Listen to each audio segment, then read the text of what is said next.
법률쇼 이지원입니다.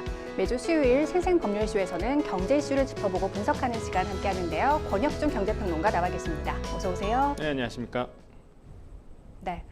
올해 마지막 날입니다. 올 한 해 경제 분야를 돌아보면 관세, 코스피, 부동산 환율이 가장 핫한 이슈가 아니었나 싶습니다.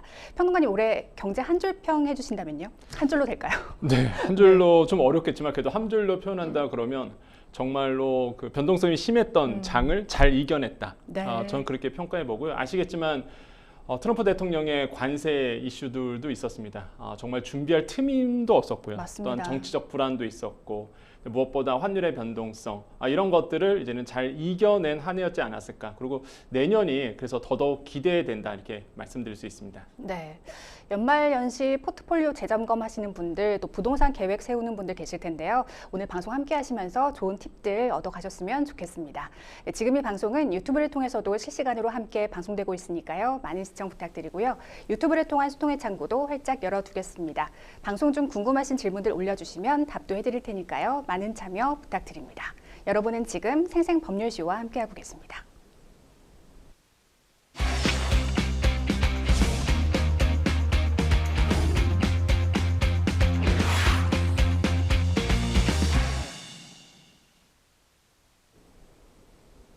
지금 가장 핫한 경제 분야 이슈를 알아봅니다. 생생 키워드, 오늘의 첫 번째 키워드부터 만나보시죠. 7천억 달러 돌파. 네, 올해 우리나라 수출이 사상 최초로 7천억 달러를 돌파했습니다.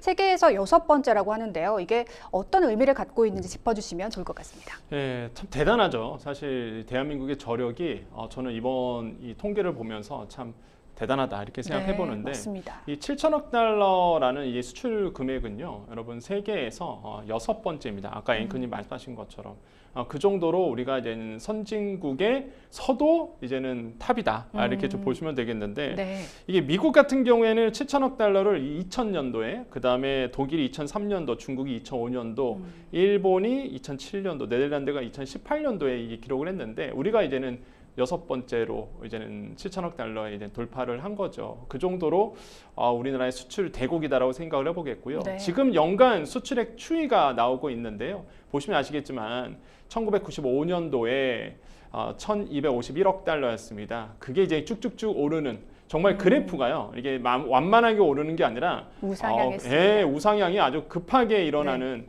이런 연출이 되고 있죠. 그 정도로 대한민국의 이제 저력이 이런 데서 느껴지고요. 수출을 한다는 의미는요, 이게 단순히 뭐 국가 정책만 잘 돼서 되는 건 아닙니다. 아시겠지만 국가 정책, 그다음에 국민성 굉장히 성실하잖아요. 네, 맞습니다. 그 다음에 이제는 노동 정책, 이런 다양한 이제 정책들이 맞물려서 이러는 저는 쾌거라고 생각을 해보겠고요. 이러한 것들이 아무래도 내년도에도 굉장히 기대가 될 수밖에 없다라고 좀 생각을 해봅니다. 이게 48년도, 그러니까 대한민국 정부가 수립된 이후에 봤을 때 수출액이 1,900만 달러였습니다.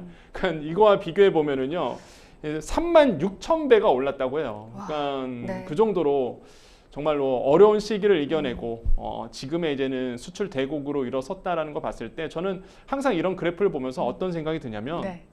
그러니까 우리 세대가 아니라 정말 우리 부모님 세대들이 정말 맞아요. 많은 노력을 하셨다라는 생각을 해서 항상 우리 부모님 세대들이 참 존경스럽다. 이 방송 보시는 시니어 세대의 분들이 많이 계실 텐데, 나이 있으신 분들 참 이 자리를 빌어서 다시 한번 존경한다라고 좀 말씀드리고 싶고요. 네. 그 정도로 이 지금의 수출의 7천억 달러의 돌파는 엄청난 쾌거다라고 생각을 해봅니다. 평론가님 말씀에 깊이 공감을 합니다. 근데 앞서 말씀해 주신 것처럼 올해 초만 하더라도 미국발 관세 리스크나 보호무역 확산 등 통상 여건이 만만치가 않았습니다. 참 힘든 한 해였는데 수출도 고전할 것으로 예상이 됐는데 어떻게 이렇게 괄목할 만한 성과를 낼 수 있었던 걸까요? 우리가 그 작년 이맘때를 돌아보면은요, 2025년도 정말 힘들 거다 이런 맞습니다. 얘기가 정말 많았습니다. 네. 정치적 불안감도 있었고요.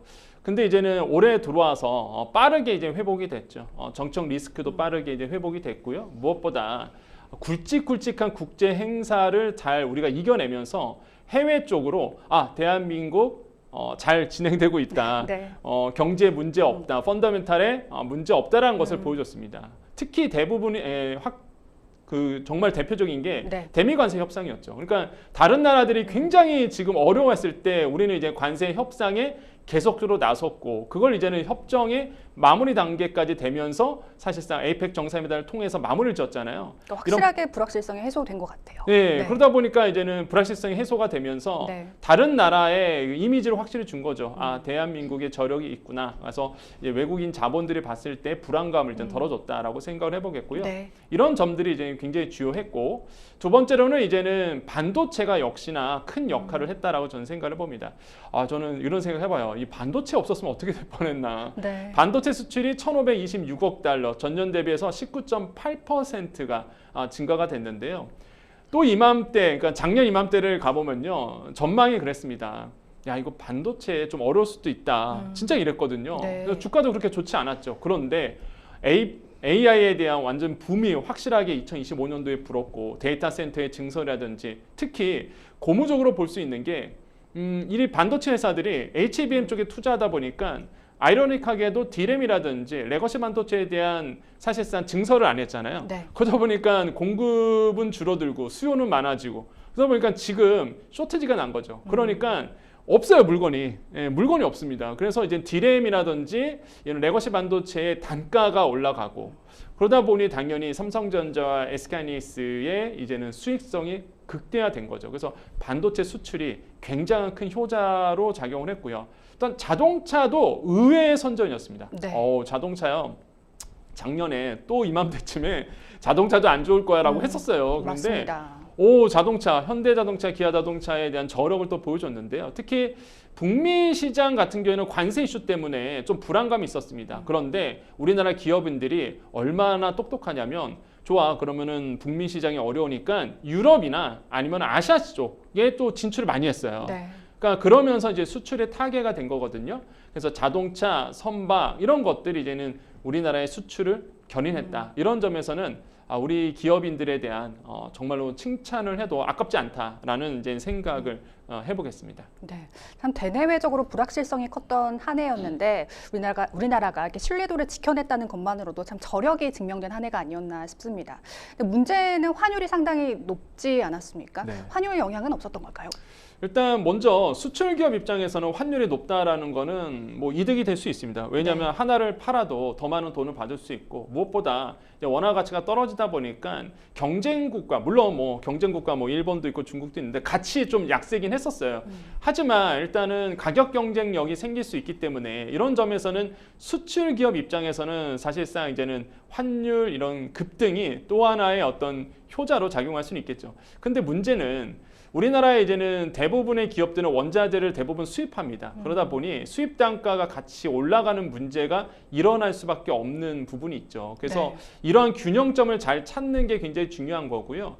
근데 이제 환율이 갑자기 급등하는 건 좋지 않거든요. 그래서 정부가 나선 거죠. 이제는 1,480원대에 이제 올라섰을 때에 구두 경고하고 실제 이제는 국민연금의 전략적 환해지 이 물량이 나오면서 환율이 이제는 급하게 떨어졌습니다. 하루 만에 거의 30원 떨어졌죠. 하루 만에 30원 떨어지면서 급락을 했고 계속적으로 지금 정부의 정책에 의해서 환율의 안정성을 위해서 이제 노력하고 있는데 일단 많은 분들이 내년도 환율 어떻게 될 것이냐라고 이제는 많이들 물어보시는데요. 진짜 환율은 예측하기 어려운 부분이고요. 다만 지금의 기조를 본다 그러면 1,400원대는 이제 뉴 노멀이다. 그러니까 새로운 기준점이 됐다라는 건 맞는 것 같아요. 그래서 내년도 상반기까지도 일단 1,400원 안팎, 그러니까 1,300원 80원대부터 시작해서 1,400원 30원대까지 왔다 갔다 이제는 할 수 있다라고 생각을 해보겠고요.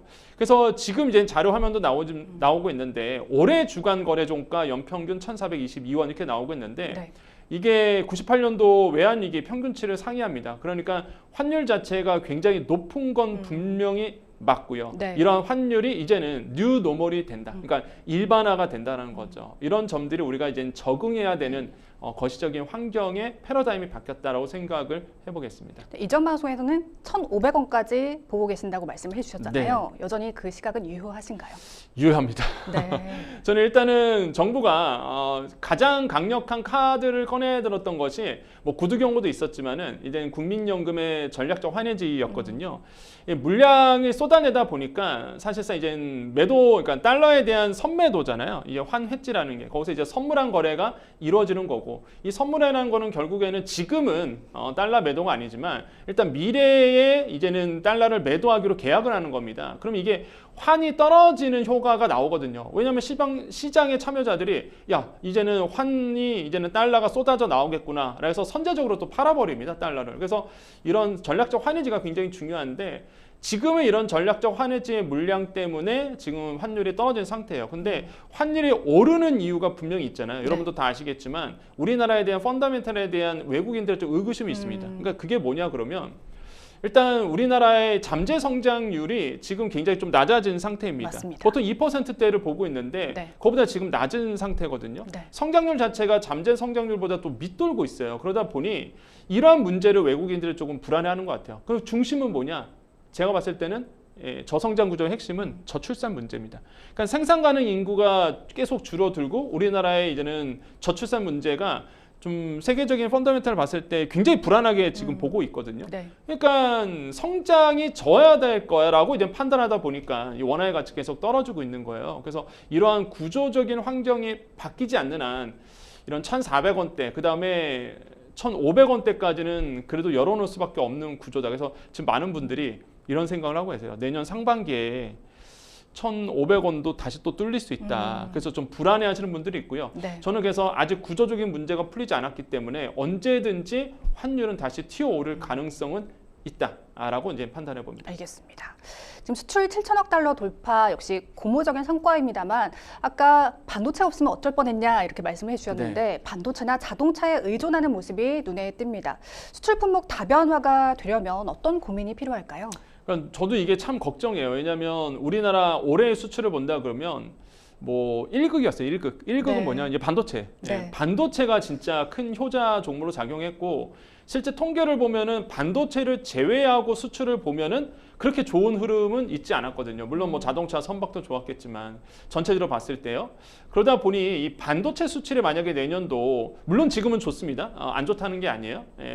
확실히 이제 업사이클을 탔는데 이 반도체 수출이 만약에 예상외로 약간 둔화가 된다 그러면 내년도 수출에 이제 먹구름을 낄 수 있습니다. 근데 지금의 이제는 기조는요. 반도체 수출 2026년도 좋다라는 걸 이제 말씀드리겠고 어쨌든 간에 그렇게 된다 그러면 이 일극 체제를 좀 벗어나야 되는 부분이 있습니다. 결국에는 저는 그런 것 같아요.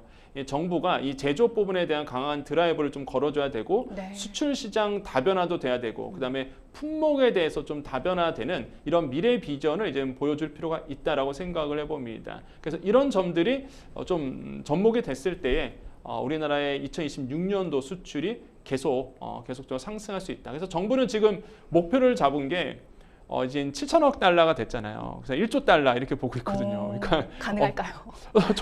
근데 저는 이대로만 간다 그러면 네. 뭐 현 정부 내에서도 충분히 가능성이 있다. 이대로만 쭉쭉 나아간다 그러면 반도체가 지금 워낙 지금 업황이 좋아서 네. 이런 부분이 좀 기대해 볼 만하다라고 좀 판단해 보겠습니다. 네. 대외 의존도가 높은 우리나라로서는 뭐 미국발 관세 전쟁, 글로벌 무역 전쟁의 여파로 상당히 리스크가 컸던 한 해였습니다. 그럼에도 앞으로 수출 시장, 수출 품목 다변화로 또 새로운 해법이 제시될 수 있을지는 좀 지켜봐야겠습니다.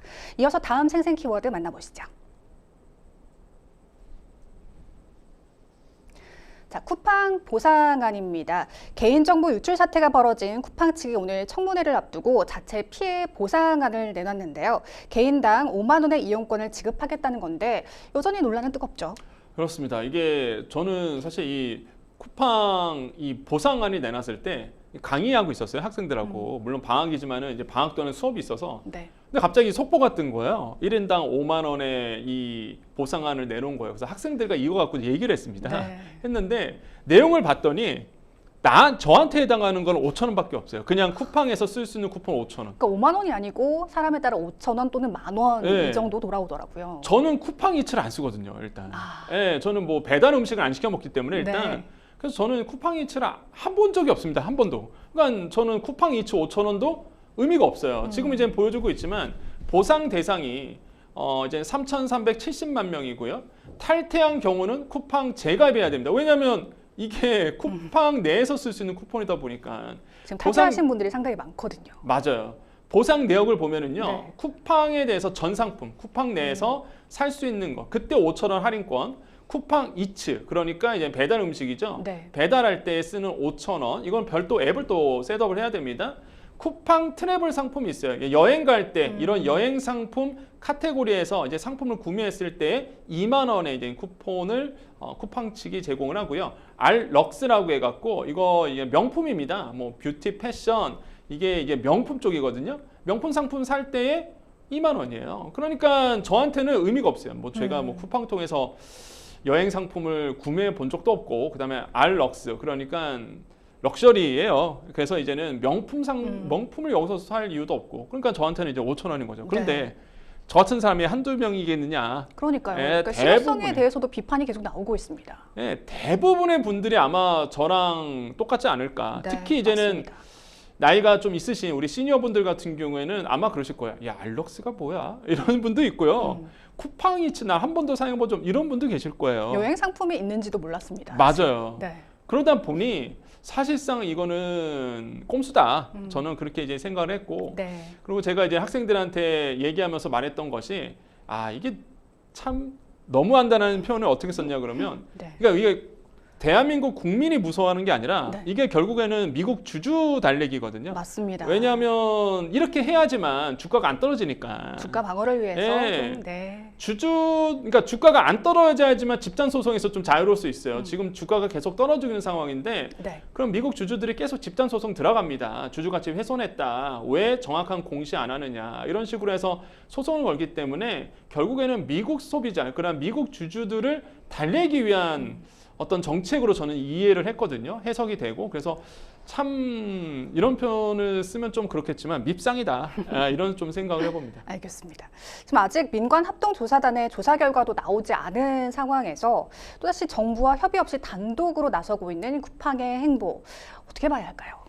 그러니까 선수를 쳤다라고 전 생각을 해봐요. 일단 아까 말씀드린 것처럼 미국의 이제 집단 소송도 이제 앞두고 있고, 그다음에 정부의 과징금도 앞두고 있습니다. 네. 그러다 보니까 이런 보상안을 선제적으로 내놓음으로 해서 이런 것들을 좀 뭐 완전 무마되진 않겠지만은 달래기 위한 어떤 쿠팡의 자구책이다라고 생각을 해보는데, 네. 근데 미국 기업이긴 미국 기업인 것 같아요. 예, 한국 감성을 전혀 모르고 있다. 이렇게 좀 생각을 해보겠고, 한국 감성을 안다 그러면 이런 이렇게까지 식으로 못했겠죠. 보상안은 내놓지 않았죠. 맞습니다. 이 마케팅이잖아요. 네. 다. 왜냐하면 직접적인 보상안이 아니라 아까도 우리가 자막에도 봤지만은 쿠팡 앱에 들어가야 되고요. 또한 새로운 앱을 또 설치를 해야 되고, 쿠팡 생태계 안에 있어야지만 이걸 사용할 수 있고요. 네. 그러다 보니 이거는 오히려 쿠팡의 이용 활성화 수를 더 늘려주는 꼴이고, 쿠팡에 대한 점유율을 더 높여주는 방향인 거죠. 그러니까 이게 과연 보상안이냐라고 봤을 때 이거는 그냥 마케팅이다라고 이제 볼 수밖에 없죠.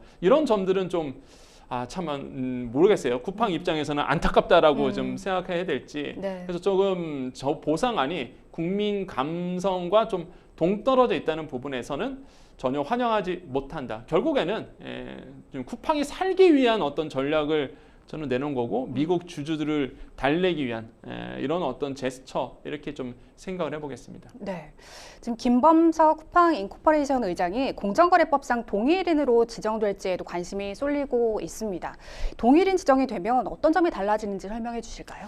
네, 현재는 일단 쿠팡의 동일인으로서 김범석 의장이 되진 않고 있습니다. 이게 예외 조항 때문에 빠져나갔거든요. 네. 그런데 이 동일인 지정이 왜 중요하느냐? 그냥 쉽게 설명드리면 총수가 누구냐 이거를 이제 지정하는 거예요. 왜? 총수를 지정해야 규제를 할지, 어떤 규제가 들어갈지, 어떻게 관리를 할지 이게 정해지거든요. 이게 동일인 지정입니다. 네. 근데 이제 쿠팡의 김범석 의장은 이 동일인 지정에서 예외 조항으로 빠져나갔고, 그럼 지금의 이런 동일인은 누구냐? 쿠팡 주식회사예요. 네. 네, 쿠팡에 대한 법리 영인에 대한 쿠팡 주식회사가 동일인으로 되어 있습니다. 이게 동일인은 개인도 될 수 있고 법인도 될 수 있거든요. 그러다 보니까 지금 김범석 의장이 동일인 지정으로 안 되어 있고, 그러다 보니 규제 감독, 관리 감독에서 벗어나 있는 겁니다. 특히 동일인 지정이 되면 이렇게 이제는 규제가 들어오잖아요. 그러면 동일인과 특수관계인에 대한, 또한 가족관계에 대한 이 주주라든지 주식수라든지 아니면 어떤 경영활동을 했는지를 다 보고해야 되거든요. 네. 동일인이 아니다 보니까 그걸 다 빠져나간 거죠. 그래서 예외 조항으로 지금 동일인 지정에서 벗어나 있고, 그래서 지금 공정위가 사실상 총수가 누구냐라고 봤을 때 사실 공정위도 책임을 좀 면하지 못할 것 같아요. 왜냐하면 공정위가 8월 달인가요? 그때 동일인 지정했을 때 빼버렸거든요. 예외 조항으로. 그러니까 다시 한번 그러면 동일인 지정으로 김호성 의장을 지정할 거다. 이렇게 이제는 보고 있는 거예요. 근데 저는 쿠팡이 이거에 아킬레스건이라고 생각해 봅니다. 왜 그러냐면 동생이 있어요. 동생이 있는데 김유섭 부사장이 있는데 김유섭 부사장이 그 쿠팡 내에서 부사장 역할을 했고요. 그 다음에 수억 원의 월급을 받았습니다. 그렇죠. 네, 이거는 확정이 돼서 이거는 네. 쿠팡도 인정을 했습니다. 맞습니다. 그러면은 예외 조항에서 이거는 벗어난 거예요. 그 예외 조항이 뭐냐면 가족이 경영에 참여하지 않겠다. 이걸 약속했기 때문에 네. 예외 조항이 들어가서 동일인 지정에서 벗어난 건데 네. 그 약속이 깨버린 거죠 지금. 맞습니다. 이걸 드러난 거예요. 동생이 부사장이었고 부사장이 수백 원대에 총 4년간인가요? 5년 동안에 연봉을 받아간 거예요. 그러다 보니까 이거는 예외 조항에서 결국에는 그 약속을 틀을 깬 거기 때문에 저는 아마 공정위가 이 부분을 이제는 지적을 해서 동일인 지정으로 이제 김호성 의장을 지목할 거다. 그렇게 된다 그러면 완전히 판이 흔들어지는 거죠. 이제는 국감 나와야 되겠죠. 청문회에 나와야 되고 그 다음에 이제는 한국 언론의 얼굴을 내비칠 수밖에 없을 거예요. 왜냐하면 이게 만약에 안 지켜지면은 동일 지정했는데 안 나와? 그럼 이거는 이제 영업 정지의 대상이 되기 때문에 그래서 저는 강한 어떤 규제가 될 수 있다. 그렇게 판단해 봅니다. 네, 지금 쿠팡에 대한 국회 청문회가 이틀째 열리고 있는데요. 오늘 오전 보상안으로 제시된 이용권을 사용했을 경우 모든 배상이 완료된 것으로 간주해 일체 민형사 소송에 이의를 제기하지 않는다는 부재소합 조항을 약관에 포함시킬 거라는 더불어민주당 황정화 의원의 지적에 쿠팡 측은 이용권에는 조건이 없다고 말한 상황입니다. 이 관련해서는 아직 명확한 확인이 좀 더 필요해 보입니다. 이어서 다음 생생 키워드 만나보시죠. 담합 과징금. 정부가 단순 행정의무 위반에 대한 형벌을 완화해 사업자의 형사처벌 부담을 줄이는 대신 중대 위법 행위에 대한 금전적인 책임은 지금보다 대폭 강화하기로 방침을 정했다고요? 네, 맞습니다. 이거는요. 재계도 원하는 일이고 그다음에 정부도 지혜로운 판단을 봐요. 어떤 문제냐? 예를 들어서 기업이요, 뭐 나쁜 짓을 했습니다. 그래서 네. 담합을 했거나 아니면 우월적 지위를 통해서 뭐 대리점들에 대해서 불법적인 행동을 했다. 근데 과거 같은 경우에는요, 총수, 그러니까 CEO에 대한 형사처벌이 있었습니다. 근데 이게 재계에서도 불만이었고요. 그 다음에 효율성, 실효성이 별로 없었어요. 왜냐하면 실제 실형을 산 케이스가 많이 없습니다. 맞습니다. 뭐 아시겠지만 네. 여러 가지 법률로 인해서 이제 빠져나왔거든요. 그러니까 이게 기업들도 겁을 내지 않고 그 다음에 실제 효력도 없고 실효성도 없고 그래서 이게 과연 이렇게 형사처벌이 만능이겠느냐 봤을 때 그러면은 취지가 그런 거예요. 돈으로 해결하겠다라는 거죠. 네, 그래서 이제는 과징금을 굉장히 높게 책정하겠다는 것이 네. 이번의 이슈의 중요한 내용입니다. 그래서 경제형벌 합리화, 2차 방안에서 나왔던 내용인데요. 우월적 지위를 만약에 활용했다. 그래서 이제는 대리점들을 못사게 굴거나 불법적인 행동을 했다라고 본다 그러면 이 최대 50억 원의 과징금을 냅니다. 이게 10배 상향한 거고요. 그 다음에 이제 하청업체에 대한 선지급 미지급하는 케이스도 들어갈 수밖에 없고요. 네. 그 다음에 이제는 이동통신사 고객에 대한 위치 정보 누출을 한다. 이것도 이제는 들어갈 수밖에 없고 또한 담합행위 아까 말씀드렸죠. 예, 지금 자막도 나오고 있는데 대리점 간섭 시 과징금 10배. 그래서 과징금 한도가요 100억 원입니다. 이게 지금 굉장히 이제는 상향을 많이 시킨 거예요. 그러면 네. 어떤 게 일어나느냐? 일단 기업 입장에서도요. 일단 이 과징금이 너무 세다 보니까 기업 입장에서 가장 싫어하는 건 그거예요. 어차피 형사처벌 오면 좋은 변호사 써서 이렇게 조리조리 아니 그래 법으로 해결하면 되지 이런 건데 이게 과징금이 세게 들어오면은요. 일단 돈으로 해결해야 되잖아요. 네. 되게 아까웁니다. 그래서 네. 기업 입장에서도 싫어하는 부분이겠고 그다음에 정부 입장에서도 이런 부분을 건드려 주기 때문에 충분히 이렇게 기업들이 우월적 지위를 활용하지 않도록 이렇게 자연적으로 해결할 수 있는 부분이에요. 그러다 보니 저는 이번에 이런 경제활성화법이 굉장한 그 좋은 아이디어에서 출발을 했고 이거에 대해서 아마 많은 분들이 좀 오해하실 수 있습니다. 어떤 거냐면 야 왜 잘못을 했는데 형사처벌을 안 해? 이런 거 아니에요. 이렇게 네. 이제 집중하시면 안 되고 기업들 입장에서도 가벼운 실수를 할 수 있거든요. 실수할 수 있잖아요. 이거에 대해서 형사처벌이 이제는 되지 않고 과징금으로 가기 때문에 재계들도 이걸 또 반기고 있는 부분이고 그래서 저는 재계도 좋아하는 거고 그 다음에 이제는 정부도 실효성을 높일 수 있는 부분이고 그래서 저는 지금 시대에 맞는 좋은 제도 중에 하나다라고 이제 평가를 해봅니다. 네. 앞서 이재명 대통령은 규정을 위반하면 엄청난 경제 제재를 당해서 회사가 망한다는 생각이 들도록 해야 한다고 언급한 적이 있는데요. 형벌보다 경제적 제재를 강화해서 위법 행위를 효율적으로 다스리겠다는 정부의 방안, 효과가 있을지 궁금합니다. 일단 그래도 경제계는 환영하는 분위기예요. 네, 아까 말씀드린 것처럼 재계에서는 환영하죠. 일단은 오너에 대한 형사처벌 리스크가 많이 줄어들었거든요. 네. 근데 다만 재계에서도 조금 지금 부담스러워하는 거는 아까도 말씀드렸지만 네. 과징금이 너무 높게 책정될 수 있어요. 그리고 아까 이재명 대통령이 얘기한 것처럼 만약에 불법을 행하고 그다음에 잘못된 일을 행한다 그러면 당연히 이제는 천문학적인 과징금이 책정되면서 회사의 존립이 이제는 네. 굉장히 고민할 수 있을 정도로 과징금을 할 수 있다. 네. 이런 부분이거든요. 그러니까 회사 입장에서는 더 고민스러워질 수밖에 없는 거예요. 그래서 저는 과연 이런 경제 형벌 현실화법이 과연 어느 정도 과징금을 책정할지는 이제 지켜보셔야 되겠지만 실행의 의지가 좀 있어야 되겠죠. 만약에 이게 정말로 자리를 잡아간다 그러면 저는 지금보다는 이런 대기업이라든지 아니면은 우월적 지위를 활용하는 이런 큰 기업 입장에서는 충분히 좀 수정해 나가고 이런 것들을 개선할 여지는 충분히 있다. 그래서 유인이 될 수 있다는 점에서는 저는 좀 실효성이 높다라고 좀 평가를 해봅니다. 네. 이 높아진 과징금 체제 도입으로 최근 대규모 개인정보 유출 사태 등 기업들의 중대 위법 행위에 대해 경종을 울리는 계기가 될 것으로 기대가 됩니다. 지금까지 생생 키워드 만나봤고요. 저희는 뉴스픽스로 다시 돌아오겠습니다. 여러분은 생생 법률쇼와 함께하고 계십니다.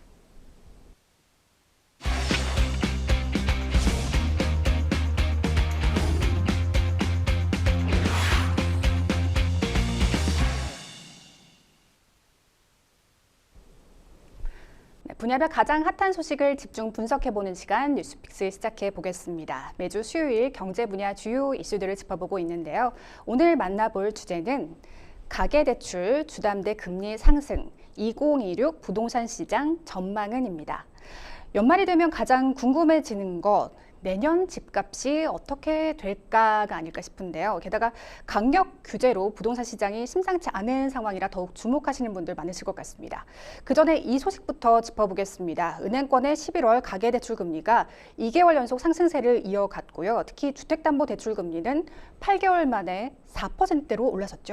네, 그렇습니다. 이게 많은 분들이 좀 의아하실 겁니다. 아니 뭐 금리 떨어진다며. 근데 이제는 왜 올라가는 거야? 지금 시장 금리는 지금 금리 자체가 기준금리가 동결되는 분위기다 보니까 이거는 금리 인하 속도는 느려질 수 있다. 그래서 시장 금리가 먼저 움직이거든요. 그래서 시장 금리는 떨어지지 않고 있다. 이렇게 보시면 되겠고요.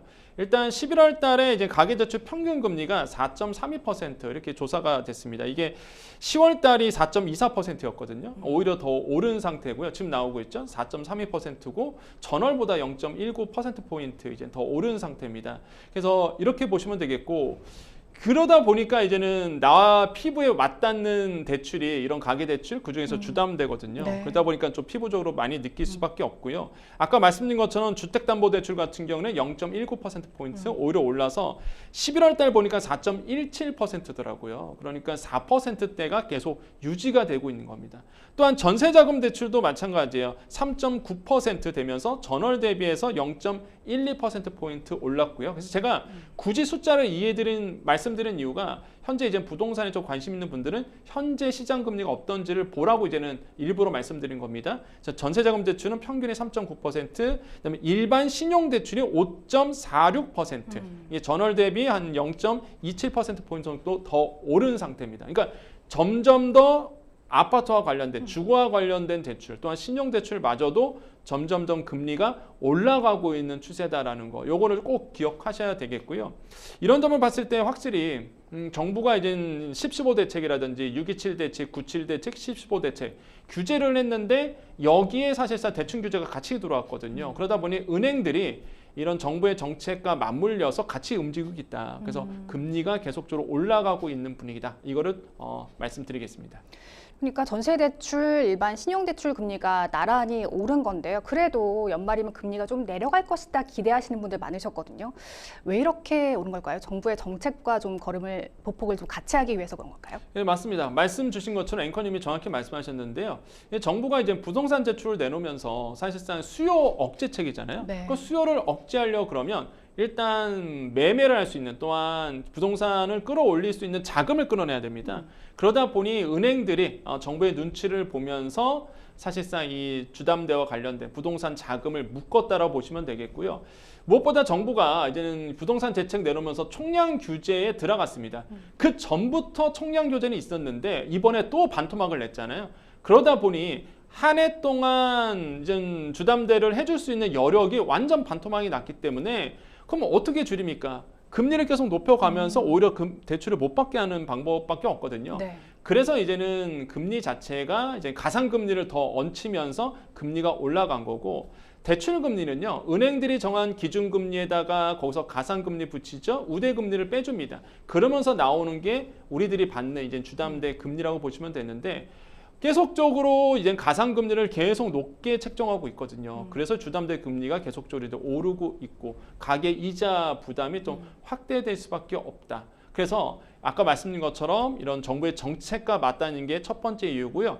두 번째는 지금 우리나라에 대한 환율의 문제가 있죠. 부동산 문제 있죠. 그러다 보니까 한국은행이 기준금리를 내리는 거를 좀 주저하고 있습니다. 네 번째 지금 동결을 했어요. 네 번째 동결이죠. 네. 내년 1월에 과연 할지 안 할지도 몰라요. 아직 미지수입니다. 그러니까 금리 인하는, 기준금리 인하는 제가 봤을 때는 타이밍을 좀 잊은 것 같아요. 왜냐하면 못할 것 같기도 하고 그런데 왜냐하면은 지금 우리 미국과 우리나라의 금리 격차가 아직도 지금 48개월째 계속 벌어지고 있는 상태거든요. 그러는데 우리가 또 한번 금리 내리면 갭이 더 벌어지겠죠. 그러면 지금 환율이 높은 상태에서 또 자본 유출이 될 수밖에 없어요. 그래서 우리도 계속적으로 이제 모니터링을 강화할 수밖에 없는데 지금 상황으로 본다 그러면 일단 계속 동결 상태로 갈 것 같습니다. 네. 그렇다면 시장 금리가 인하할 거로 보고 사실상 움직였는데 인하를 안 하잖아요. 지금. 네. 그러면 당연히 시장 금리는 선제적으로 움직여서 계속적으로 고환율 상태로 유지할 수밖에 없고요. 은행들도 돈을요 빌려와서 대출해 주는 겁니다. 맞습니다. 그러면 이제는 조달금리 자체가 높다 보니까 대출금리를 싸게 할 이유가 없는 거예요, 은행들은. 그래서 이러한 여러 가지 이유 때문에 주담대 금리가 굉장히 높은 상태로, 그러니까 4% 이상으로 계속적으로 갈 수 있다라는 생각을 해봅니다. 그래서 어떤 분들한테 그럴 거예요. 4%가 높나요? 그랬을 텐데 과거 그 주담대요, 막 1%짜리 있었습니다. 그 코로나 시대 때 그런 거에 대비해서는 이제 4%가 좀 높은 상태고, 근데 이게 우리가 그 장기 평균으로 본다 그러면 주담대 4%는 그렇게 높지 않아요. 또 생각해 보면은 과거에 대비해서는. 네. 그래서 이 4%의 금리가 일단 내년 상반기까지는 아마 유지가 될 거다 이렇게 생각을 해봅니다. 금융당국의 고민이 참 깊을 것 같습니다. 이렇게 금리는 오르고 있지만 그럼에도 주택 매수 심리는 좀처럼 줄어들지 않고 있습니다. 직방이 이용자들 대상으로 설문조사를 벌였는데요. 향후 주택 매입 계획이 있다고 응답한 비율이 69.9%라고 합니다. 반면 팔겠다고 한 응답자는 46%에 그쳤거든요. 네, 이걸 또 조사를 해봤어요. 아까 직방, 그러니까 프롬테크 쪽에서 이제는 조사한 건데, 그래서 저도 이걸 좀 봤더니 네. 집을 사겠다라는 응답, 그러니까 내년입니다. 이게 한 69.9%로 조사를 했고, 이게 상반기는 73.1%였다고 해요. 그러니까 이거보다는 좀 줄어드는 거죠. 그럼에도 불구하고 이제는 내년에 10명 중 7명은 이제 집을 사겠다라고 이제는 응답을 했습니다. 확실히 이제 부동산이라는 것이 뭐 과거에도 누누이 말씀드렸지만 자산 증식의 이제는 포트폴리오로 이제 들어온 상태예요. 맞습니다. 그러다 보니까 MZ 세대, 이제 젊은 세대들이 단순히 살기 위한 집 이거로 보지 않습니다. 지금 젊은 세대들은 투자의 상품으로 지금 완전 보고 있어서 이제는 내 집 마련도 이게 단순히 사는 집이 아니라 투자의 목적으로 좀 들어오고 있다. 그래서 지금 내 집 마련을 하겠다는 분들이 굉장히 지금 많아지고 있다고 생각을 해보겠고요. 네. 메인 목적은요, 전월세에서 자가로 전환이라고 응답하신 분이 46.6%로 조사가 됐어요. 내가 지금 전세 월세 살고 있는데 이제 내 집에서 살고 싶다 하신 분들. 그 다음에 거주지 이동, 한마디로 이제는 조금 상급지로 좀 이동하고 싶어 하시는 네. 분들도 22.7%, 면적 조정, 난 좀 넓은 평수로 이동하겠다 하신 분들이 10.3%로 이제는 응답을 하셨거든요. 이런 점들을 봤을 때 확실히 현실적인 이유다라고 생각을 해봐요. 이런 현실적인 이유다 보니 제가 봤을 때는 매수에 대한 의지가 더더욱 강해질 수밖에 없고 제가 봤을 때는 이제 매도자 우위 시장이 되는 거죠. 이제 파는 사람이 우위가 있는 거죠. 이제 사는 사람이 많잖아요. 그렇겠네요. 예, 그래서 내년에도 역시나 매도자 우위 순위가 될 것 같다라고 저는 보고 있고요. 이런 점을 봤을 때 굉장히 의미가 있고 또 한 가지 이번에 같이 조사가 된 게 그러면은 매입 의사가 있다 그랬잖아요. 네. 그러면 얼마를 주고 살 생각이 있느냐. 이것도 조사가 됐는데 네. 희망 가격대가 3억 원 이하가 31.9%. 그러니까 제가 봤을 때는 서울은 힘들죠. 예. 아파트 가격은 분명히 아닌 것 같아요. 아이거나 아파트 가격은 아니죠. 네. 예, 거기서 아마 제가 봤을 때 서울 빌라도 외곽 아닌 이상 3억 없어요. 그래서 제가 봤을 때는 좀 이렇게 경기 수도권 외곽, 외곽 수도권 외곽 지역? 쪽 아니면 네. 서울 완전 외곽 쪽인 것 같고요. 아파트는 아니고요. 그 다음에 이제 3억 원에서 6억 원이 38%. 예, 그래서 요 정도 선에서는 그래도 서울 외곽에서 이제 좀 평수 작은 것들은 네. 가능성이 있죠. 그래서 이렇게 이제는 보신 분들도 있다. 그래서 이런 퍼센티지가 좀 많고요. 확실히 지금 6억 원 이하를 보고 있는데, 근데 이게 재밌는 통계가 6억 원 이하를 봤다라고 보는 거는요. 정책 자금이 디딤돌 대출이 6억 원 이었기 때문에 그렇거든요. 그러니까 이게 그걸 기반으로 생각을 하는 거군요. 대출을 당연히 끼고 들어가는 네. 거예요. 그러니까 내가 이제 저리로 대출을 받아야 되고 정부의 부동산 정책 자금을 받으려고 그러면 6억 원 이상이 힘들 것 같고 그래서 이제 6억 원 이내로 보고 있고 이런 점들을 이제는 좀 우리가 고민할 필요가 있다. 그래서 저는 내년에 이런 뭐 디딤돌 대출이라든지 보금자리 이론 같은 거 좀 글쎄요. 저 개인적 생각 한도를 좀 늘려줘서 이제 젊은 세대들이 좀 뭐 본인의 이제 책임이잖아요. 좀 정책 자금 받아서 이제는 이렇게 좀 집을 마련할 수 있는 이런 좀 계기가 됐으면 좋겠다는 생각을 해보겠고 확실히 지금 시장은 확실히 이제 매수 의지가 굉장히 높은 시장이다. 이렇게 생각을 해봅니다. 그러니까 앞으로 시간이 지날수록 더 매수하기가 힘들어질 거라는 심리가 좀 반영되어 있는 것 같은데요. 지금 초강력 대책인 11호 대책 후에도 거래량만 줄었을 뿐 서울 아파트 가격은 여전히 상승세를 유지하고 있습니다. 그럼 내년에도 서울 아파트 값의 상승세는 계속될까요? 서울 아파트만 본다 그러면 상승세는 지속이 된다. 그 외에는 또 다른 시각을 갖고 계시군요. 그렇죠. 이제는 네. 서울과 제가 누누이 말씀드리는데 부동산 시장은요. 서울, 그다음에 경기, 경기도 이제 경기 핵심 지역. 뭐 수도권이겠죠. 수도권 핵심 지역, 그다음에 지방 이렇게 좀 나눠서 이제 보셔야 되는 부분이 분명히 있습니다. 네. 서울만 놓고 말씀드리면 일단 오를 수밖에 없는 구조가 아까 말씀드린 것처럼 이제 부동산 이 아파트를 이제 자산의 목적으로 보는 시각이 있다라는 거죠. 그건 지금 거의 확실해요. 그러다 보니 투자 목적으로 들어가신 분들이 수요가 굉장히 많다라는 점 하나랑 두 번째가 일단은 공급이 안 돼요. 공급이 안 되다 보니까 당연히 이제 가격을 뛸 수밖에 없고 그러다 보니 서울 아파트 가격 평균 뭐 15억이 넘어간다. 네. 이렇게 이제 조사도 나오고요. 1년 새에 18.5% 상승했습니다. 그러니까 이제 공급 절벽이다 보니까 더더욱 이런 평균값이 올라갈 수밖에 없는 부분이겠죠. 그래서 이렇게 뭐 공급도 안 되고 무엇보다 투자의 자산의 이제는 부동산 시장으로 인식을 받고 있는 상황에서는 전 서울 부동산은 계속적으로 이제 가격은 높아질 수밖에 없다라고 생각을 해봅니다. 다만 서울도요. 서울 나름입니다. 그러니까 한강벨트 라인만 올라요. 그러니까 네. 과거에는 사실 그 코로나 시대 때 2020년과 2022년 초반에 그 엄청나게 그러니까 화랑이었을 때 그 당시에는 서울 전체 지역이 들쑤였거든요. 물론 순서는 있었죠. 네. 강남부터 시작해서 마용성 들어가고 서울 외곽 이렇게 순차적으로 퍼졌는데 올해는요. 그러니까 2025년도와 2026년도 같은 경우에는요. 특징이 뭐냐 그러면 완전 양극화예요.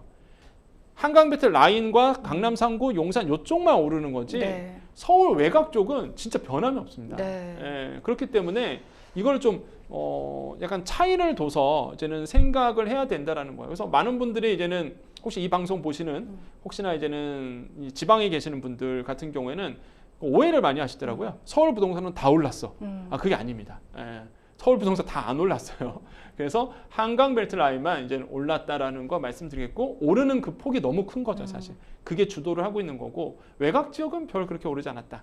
이렇게 이제 생각을 해보겠고요. 네. 그러면 경기 지역은 핵심 지역만 오릅니다. 그러니까 재개발, 재건축의 이유가 있는 곳들. 네. 아시겠지만 1기 신도시라든지 특히 이제 분당 같은 경우가 속도가 굉장히 빨라질 것 같은데 이런 쪽에서만 사실 좀 반응이 있지 또 마찬가지로 그 의외의 지역은 의외로 반응이 없어요. 그래서 저는 만약에 내년도에 내 집 마련한다 하신 분들은요, 3기 신도시가 전 나쁘지 않을 것 같다.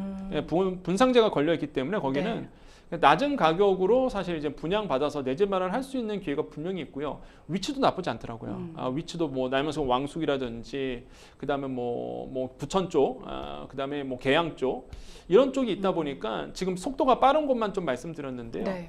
그래서 뭐 고향 창릉도 있고, 그러니까 이런 쪽을 보셔서 아마 내 집만 하시는 것도 나쁘지 않았고요. 그래서 3기 신도시를 한번 보자, 이런 점들을 좀 말씀드리고 싶습니다. 근데 여전히 시장의 수요를 공급이 따라가지 못한다는 생각이 드는데요. 좀 정부 정책이 공급 정책에 좀 포커스를 맞춰야겠다는 생각이 들거든요. 어떻게 보세요?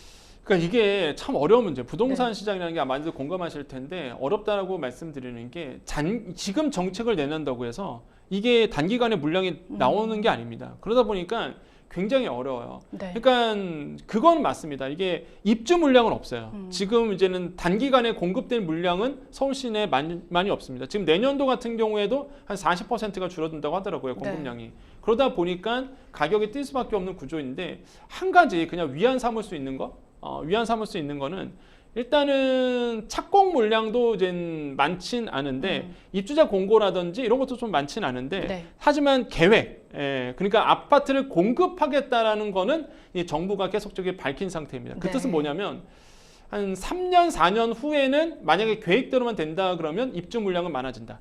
그러니까 우리 지금으로부터 한 3년 전때 공급에 대한 발표를 안 했기 때문에 지금 이제 2025년도, 6년도, 7년도 상반기까지 공급량이 확 줄어드는 거거든요.